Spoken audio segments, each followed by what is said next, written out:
मैं इस विषय पर बोलना तो नहीं चाहता, लेकिन आज मैं अपने आप को रोक नहीं पा रहा हूँ। मेरा इंटेंस किसी की भावनाओं को आहत करने का नहीं है। आज मैं बात करने जा रहा हूँ रिजर्वेशन पर। रिजर्वेशन डॉक्टर भीमराव अंबेडकर का दिया हुआ वो हथियार है जिसके कारण दलितों और पिछड़े वर्गों के साथ दुर्व्यवहार ना हो और उनको समान अधिकार मिले।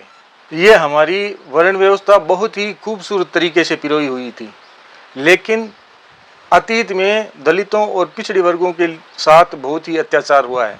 इस बात को डिनाई नहीं किया जा सकता। हालांकि इतिहास गवाह है कि दलितों और पिछड़े वर्गों का भी नेशन बिल्डिंग में उतना ही योगदान रहा है जितना अन्य जाति का। एक उदाहरण से समझते हैं। मैं राजस्थान का रहने वाला हूँ और यहीं की बात करूँगा। अगर आप किसी अन्य जाति से पूछेंगे कि बाबूजी महाराज का इतिहास क्या है, तो वो नहीं बता पाएगा। लेकिन भोपा समाज के एक छोटे से बच्चे से पूछोगे कि बाबूजी महाराज का इतिहास क्या है, तो वो आपको पूरा बताएगा।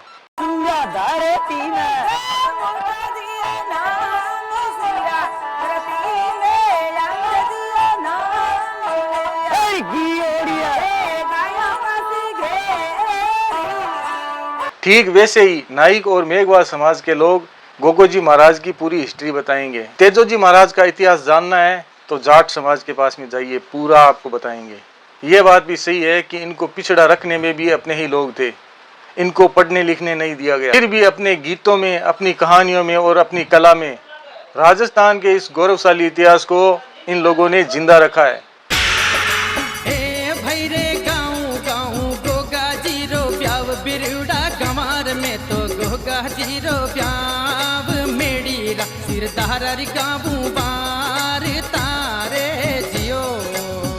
अगर इनके इस अभूतपूर्व योगदान को कोई नकारता है तो बड़ी दुख की बात है। बात करते हैं पिछड़े वर्गों के समुदायों की। सपोज करो एक सुथार लकड़ी का काम करता है और एक कुम्हार मिट्टी के बर्तन बनाने का काम करता है, एक सुनार सोने चांदी का काम करता है और एक किसान खेती का काम करता है। तो क्या देश के डेवलपमेंट में उनका योगदान कम है? मेरा ये मानना है कि इन समुदायों का भी उतना ही योगदान है देश के डेवलपमेंट में जितना अन्य जाति का। ब्राह्मण हमेशा से श्रेष्ठ इसलिए माने गए क्योंकि उनके पास में शिक्षा थी, उनके पास वेदों का, उपनिषदों का और शास्त्रों का ज्ञान था। अब सपोज करो, क्या कोई ब्राह्मण दलितों वाला काम कर पाएगा? नहीं कर पाएगा। ब्राह्मणों का भी योगदान हर जाति के लिए अभूतपूर्व है, क्योंकि इंसान के जन्म से लेकर मृत्यु तक ब्राह्मण उसका मार्गदर्शन करता है। बाकी समुदायों के लोग ब्राह्मण को एक गुरु के रूप में पूजनीय मानते हैं। बात करते हैं ठाकुरों की, तो आप इस राजस्थान की पावन भूमि के कर्ता धर्ता रहे हैं। आपने कई कुर्बानियां दी है। ठाकुरानियों ने अपनी आन बान शान के लिए अपने सुहाग, अपने कोख, यहाँ तक कि अपनी जान की भी कुर्बानी दी है। लेकिन इस बात को भी डिनाई नहीं किया जा सकता कि दलितों और पिछड़े वर्ग के लोगों ने आपका साथ नहीं दिया है। उदाहरण के लिए महाराणा प्रताप का साथ भील समुदाय के लोगों ने उस समय दिया था जब मुगलों की तरफ से सामने ठाकुरी थे। देश की उन्नति और प्रगति में हर समुदाय का बराबर योगदान है। इसलिए मेरा यह कहना है कि देश की एकता और अखंडता बनाए रखने की जरूरत है। कोई भी राजनीतिक पार्टी अगर आपको बांटने की कोशिश करे तो वो विवेक से काम लो।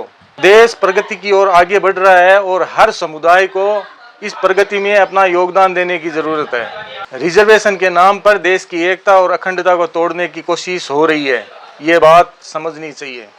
भारत का कॉन्स्टिट्यूशन और न्यायपालिका बहुत ही मजबूत है।